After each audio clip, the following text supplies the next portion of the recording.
Welcome to the Employee Safety Orientation Training Program. As a temporary staffing services employee, safe work practices must be a priority every day. The actions you take within your job responsibilities on a daily basis play a key role in helping you and your coworkers remain productive and safe from injury. This orientation has been prepared to review general safety rules and practices for accident prevention and provide you with information on what to do in case of an accident or injury. As you work through this training program, keep in mind that only employees who take the responsibility to work safely and observe their staffing company and client safe work practices will be assigned work. The guidelines discussed in this program are a condition of your continued employment. Failure to abide by these policies may result in termination of your job assignment or in reduction or complete elimination of any related benefits. Following this program, you will be required to take a short quiz, which reinforces the important elements of this training. As a temporary staffing services employee, you may be given work assignments under the supervision of various clients at any number of locations. Your compliance with the safety rules and job site safety practices associated with these assignments will ensure your safety and the safety of your coworkers. This team approach to accident prevention and safe work practices will help create a working environment that promotes safety and health and maintains the professionalism that you and our clients have the right to expect.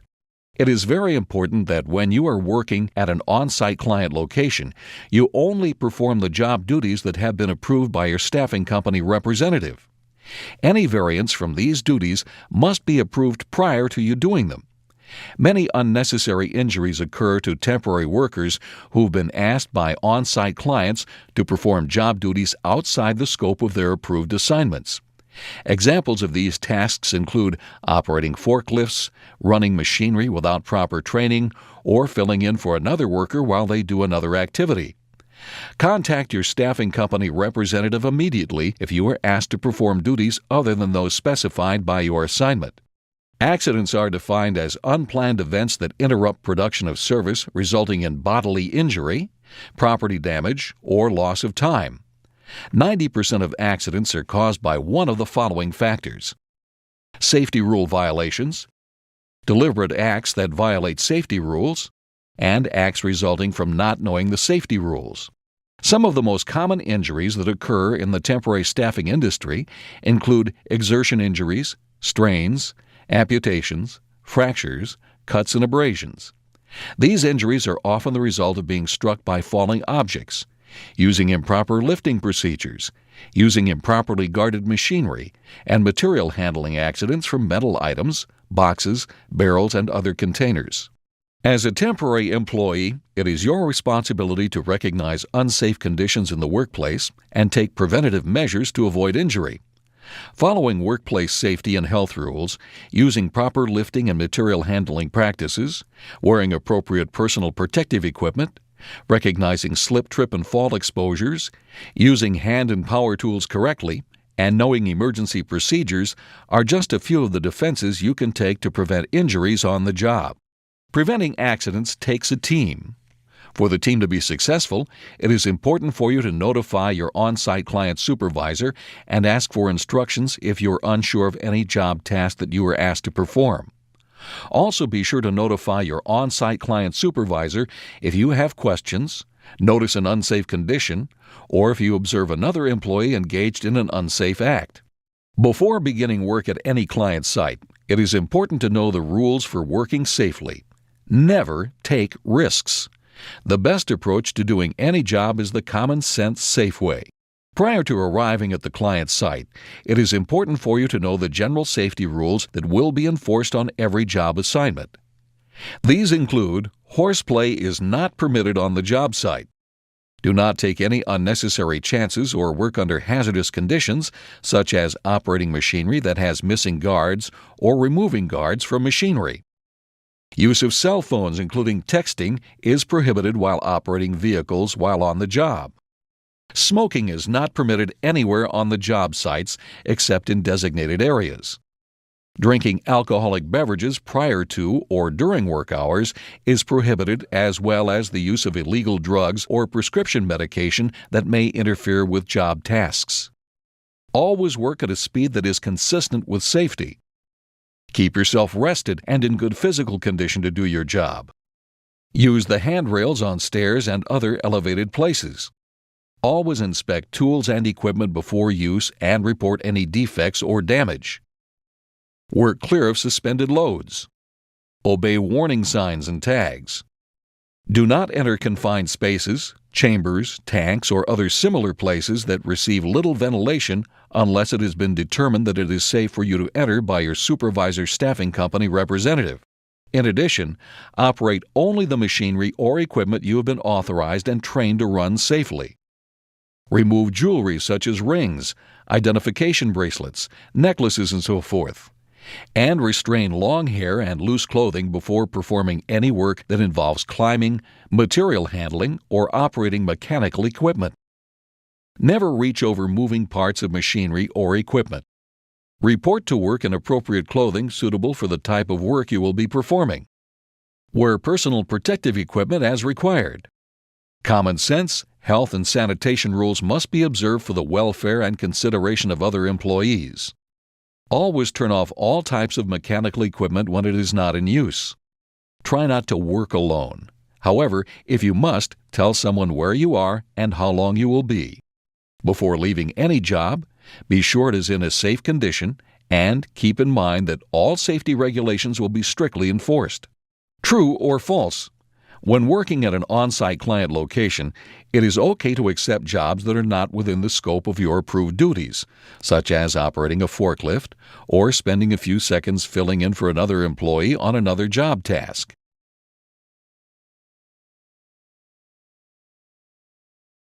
Now that you are aware of the general safety rules that will be enforced, let's take a look at some specific safety practices that apply to keeping you safe while working on job assignments.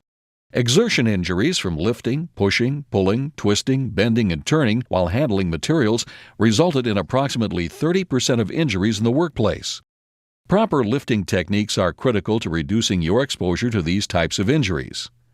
Some of the factors that can cause serious back injuries when lifting improperly include twisting and turning too much during a lift, move, or transfer, lifting more than 40 to 45 pounds unassisted, reaching or stretching out of your work zone, and using an improper grip on the load you are moving. When lifting objects, body posture and positioning plays a key role. The safe lifting zone is an area within the body located between the mid-thigh and chest.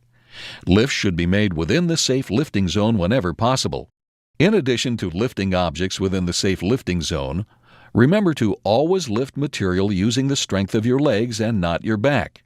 When lifting an object, always practice the following safe lifting techniques. Move in close to the load.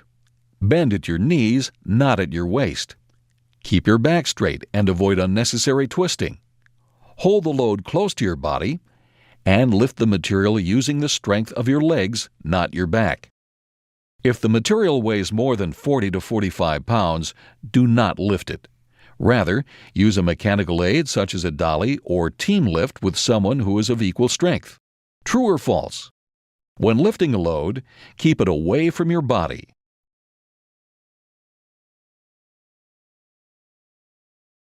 It is important to know emergency exit routes and locations of fire alarms and fire extinguishers.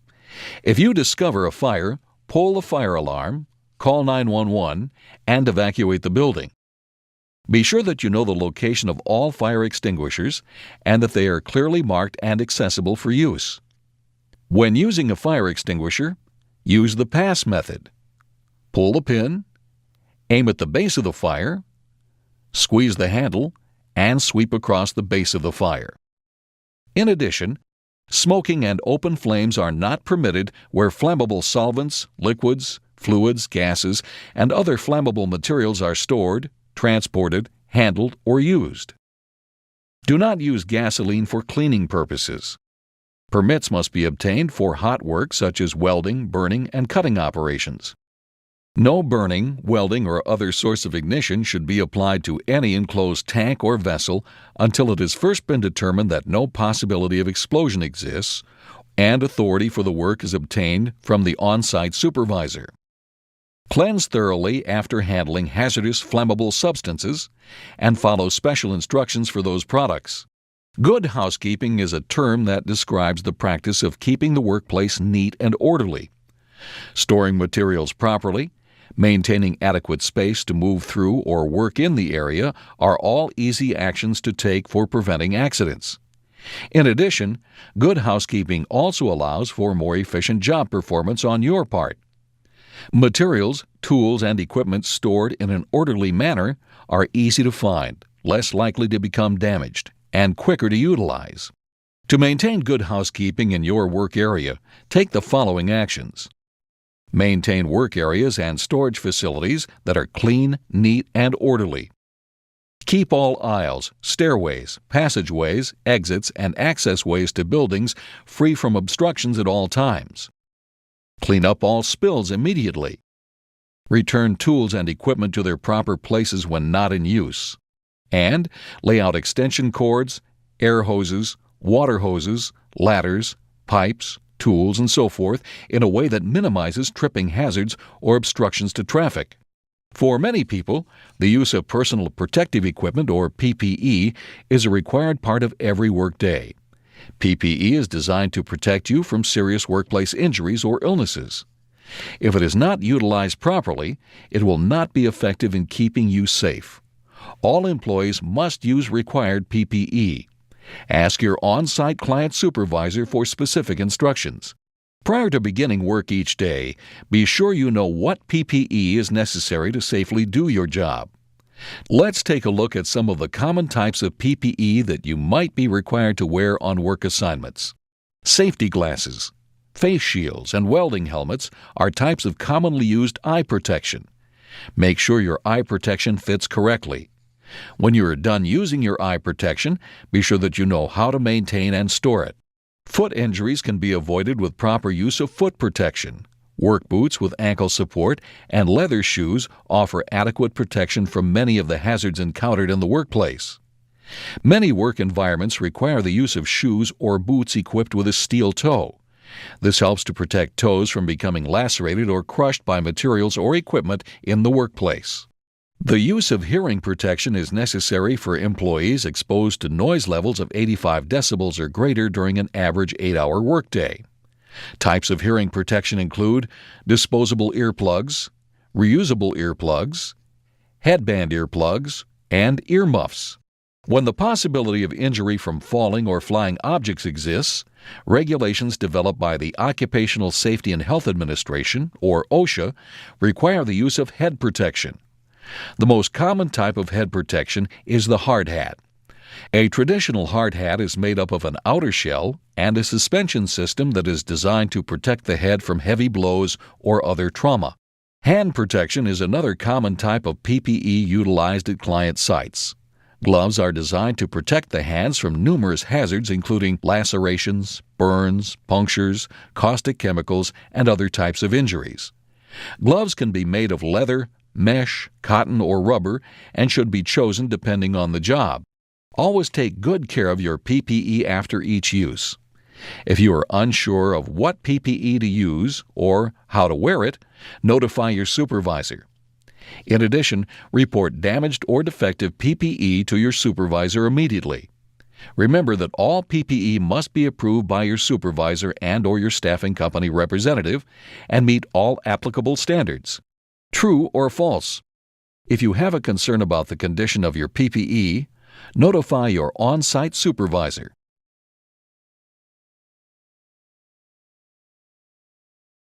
The Hazard Communication Standard, or HAZCOM, was created by OSHA with the intent to protect you from accidental contact with chemicals. The standard provides you with the right to know about the chemicals you may encounter on the job and explains how to protect yourself from the hazards associated with these chemicals. Here are some good practices to follow when working with chemicals and hazardous materials. Use chemicals properly and only for what they are intended, and do not mix incompatible chemicals. Use appropriate PPE. Know the location of the nearest eye wash and drench shower system prior to working with chemicals. Understand and use safety data sheets, SDSs. These sheets explain the hazards and precautions of the chemicals you work with and are available at each client worksite. In addition, properly label containers with the identity of their contents and applicable hazard warnings. Practice good hygiene when using chemicals. Wash your hands often, before breaks, meals, and at the end of the day. Separate work from break and lunch areas, and remember that smoking is prohibited at client sites, especially when working with chemicals or solvents. Use only designated areas for smoking. True or false? Prior to using any chemical, be sure to read and understand the corresponding SDS.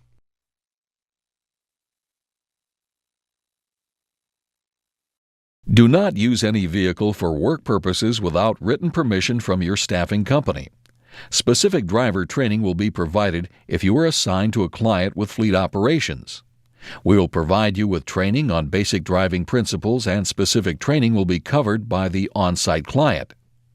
When using company vehicles, remember that cell phone use and texting are prohibited.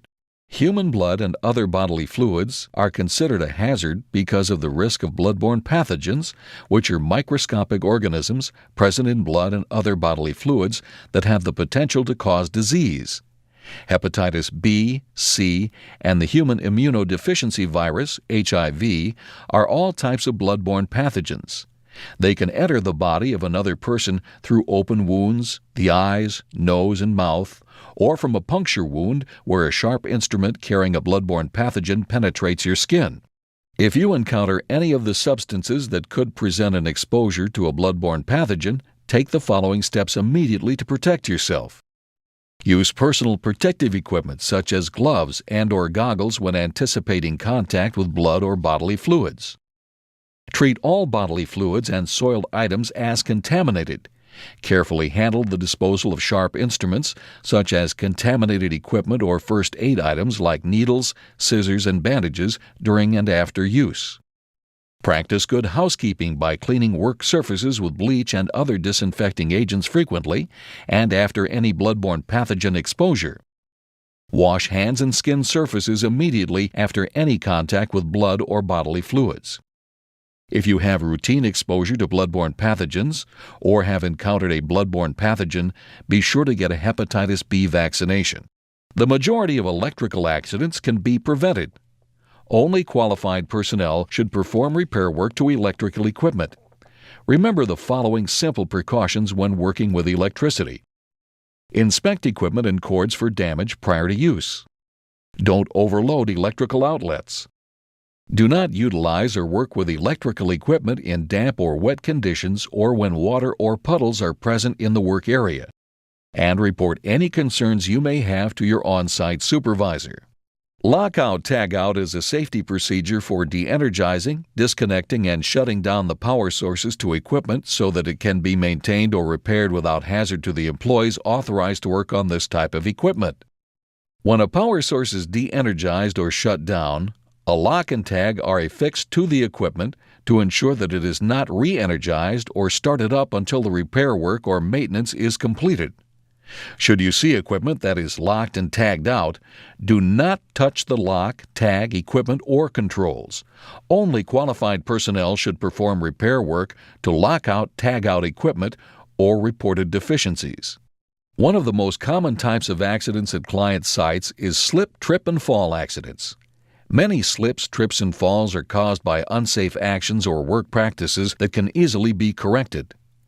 To prevent a slip, trip, and fall accident, one of the most important actions you can take is to watch where you're going and slow down. Move at a steady pace and don't race down halls or around corners. Other preventative measures you can take include paying attention to walking surfaces and noting changes such as varying heights, floor textures, and the presence of curbs and so forth. Watching surfaces for the presence of water or ice. Making wide turns at corners. Wearing slip-resistant shoes when appropriate. Keeping your hands free for balance and out of your pockets. Making sure that you can see over the load you're carrying. And keeping work areas clean and free of clutter. In addition, when sitting in a chair, keep all chair legs on the floor at all times. Follow your client site safety rules regarding footwear and keep the bottoms of your shoes clean and in good condition. Clean up spills immediately and report any safety concerns to your supervisor. Weather conditions can also contribute to slip, trip, and fall injuries.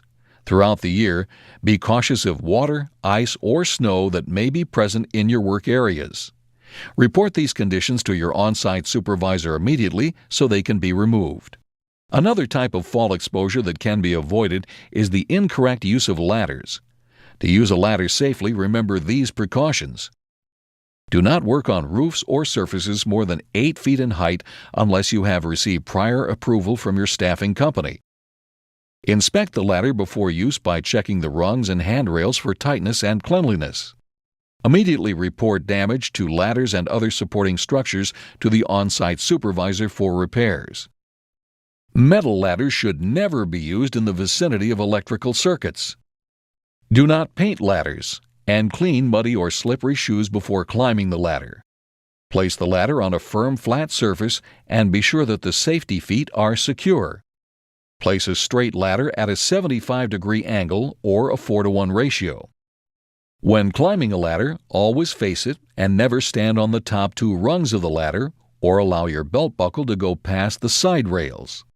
Injuries to fingers and hands from using incorrect or worn hand and power tools are a common occurrence. Another safety concern when using power tools is the risk of particles flying into the eyes due to using defective tools or not wearing eye protection. To use hand and power tools safely, consider these safety practices. Select the right tool for the job and don't use other tools to substitute for the tool required by the job, such as using a screwdriver as a chisel. Always wear the correct PPE for the job, such as safety glasses or goggles, especially when using hammers, chisels, punches, and wedges. Check the handle and head of every tool for tightness and proper working condition before each use. Clean and return tools to their proper place so that they do not fall from a ledge or are in a location where they could cause a slip, trip, and fall injury. And report anything that may be wrong with the tool to your on-site supervisor so it can be repaired or replaced. Emergencies due to fire, severe weather, and national events can occur at any time. It is important to be prepared and know what to do should an emergency situation occur. Be aware of all evacuation routes, exits, assemblies, and shelter areas at your workplace. Take part in evacuation drills and training sessions related to emergency situations. Do not use elevators to evacuate, and remain in the designated area until authorities give the all-clear signal. Your staffing company and its clients are committed to providing and maintaining a safe work environment for all employees. However, even at the safest work sites, sometimes accidents occur. While on job assignments, it is very important to be aware of accident exposures and procedures. In the event you are involved in an on-the-job accident, you are required to follow all rules and regulations. Report any accident, injury, or near miss that resulted from your job-related duties to your on-site client supervisor immediately and seek first aid. This includes minor injuries and near misses, such as a cut finger that requires a Band-Aid. Also, if you strain a muscle while working but do not feel you need medical attention, be sure to immediately report the injury to your on-site supervisor anyway. After reporting this to your on-site supervisor, contact your staffing company office immediately by using office voicemail or pagers if available, no later than at the end of your work shift. Proper notification concerning any on-the-job injury is important to protect your right under workers' compensation legislation. This will help to ensure that you receive proper medical treatment and will expedite your return to work and protect others from suffering the same injury. All clients for which you may be working are aware of these procedures and will help you to follow this process. Please be aware that if you're involved in an accident or injury that requires a doctor's appointment or hospitalization, a representative from your staffing company may meet you at the physician's office or hospital. At that time, as with every accident and injury, the representative will begin a report and conduct an investigation of the accident. For your protection and care, it is important that you cooperate with this process. Following an accident, you are required to submit to a drug screen. This screen is a routine part of our policies and procedures regarding on-the-job accidents and injuries.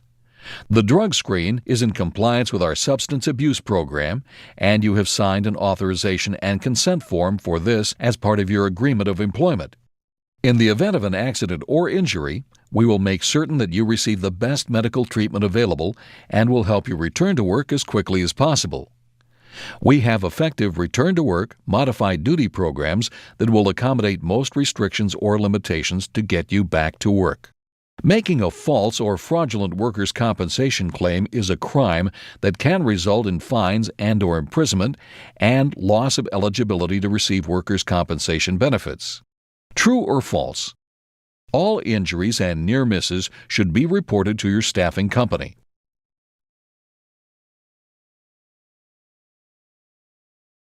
Should you need medical aid while working on a job assignment, contact your on-site client supervisor immediately.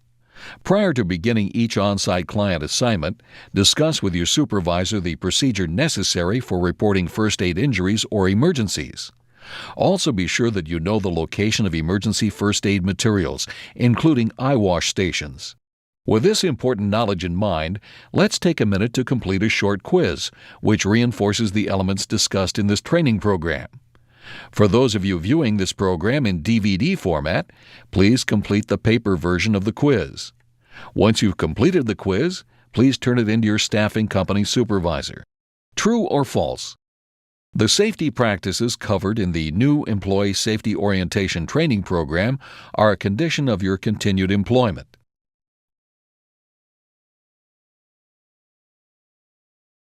True or false? Small injuries that occur on the job do not need to be reported to your staffing company.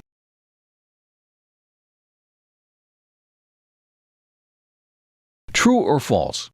If you are involved in an accident or injury that requires a doctor's appointment or hospitalization, a representative will conduct an investigation of the accident.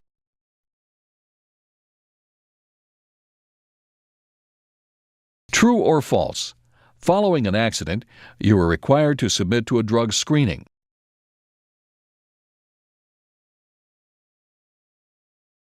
Preventing accidents takes a team approach and includes A. Knowledge of safe work practices, B. Use of required PPE, C.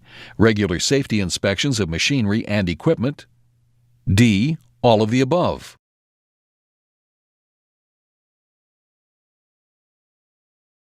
Examples of general safety rules to practice include A. Always work at a speed that is consistent with safety. B. Inspect tools and equipment before use. C. Obey warning signs and tags. D. All of the above.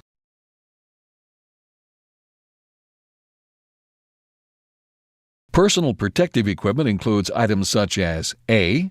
Safety glasses, B. Boots, C. Earplugs, D. All of the above, E. None of the above.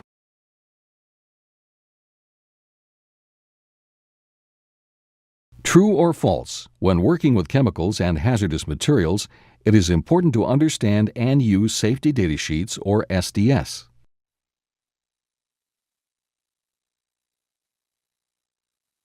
The safe lifting zone is an area of the body that is A. Between the mid-thigh and chest, B.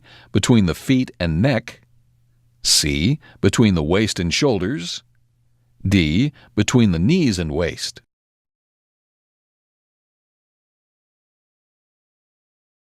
To protect yourself from exposures to bloodborne pathogens, A. Use personal protective equipment such as gloves and goggles. B. Clean work surfaces with bleach and other disinfecting agents. C. Wash hands and skin surfaces immediately after contact with blood or bodily fluids. D. All of the above.